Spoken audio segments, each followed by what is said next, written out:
This is Undersheriff Dwain, Senterfitt, September 30th, 5 p.m., explaining what is occurring at the Jacksonville Sheriff's Office this evening. Okay, well, what we're here doing tonight is part of the process that we've been doing since the budget wrapped up on late Tuesday night, which is looking at what cuts were made to our budget and trying to determine where we can make the cuts in our budget to make up for the shortfall there. We're looking at everything, operating supplies, people, all of it. And part of that process is to determine whether or not we're going to have a reduction in force. And if we do start having a reduction in force, then we're trying to plan for what order that will take place in. All of our police officers are civil service employees, which means they're governed by the civil service guidelines that really spell out how we're to do that. And basically those guidelines tell us that first, if we have to lay people off, it would be with temporary employees, which we don't have. None of the police officers are temporary.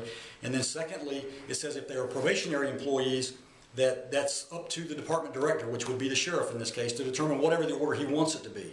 And then third, if they're permanent employees, then they go with the most junior going first up to the senior. And if there's a group of permanent employees that all have the same date, in other words, they have the same seniority, then there is to be a drawing to determine that rank order. Well, we are looking at all the employees that we've had that have been hired recently, and we've determined that at this time we need to look at one of those classes where there were 28 people all hired on the same date, have the exact same seniority. And so even though by the rules the sheriff is allowed to just pick who he wants, he's chosen to use the same method that we would use for permanent employees, and that would be through a drawing to rank those people. That's all we're here to do tonight. No one's getting laid off at this point. Those decisions have not been made. It's just part of the planning process so that when we start working on it, we will be able to tell, we will know what that order is. And so the people that are on that list, those 28 individuals, we've called them and asked them if they want to come down here and watch this process. They're welcome to do it, even though the sheriff is not required to do it.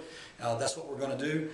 And tonight means nothing more than this will help provide a seniority list for us that we would work off of in the event that we have to do that. Those decisions will be made at the appropriate time as soon as we've gotten to where we know exactly where we are on the budget and what it's going to take to get us within our budget. Thank you, Undersheriff.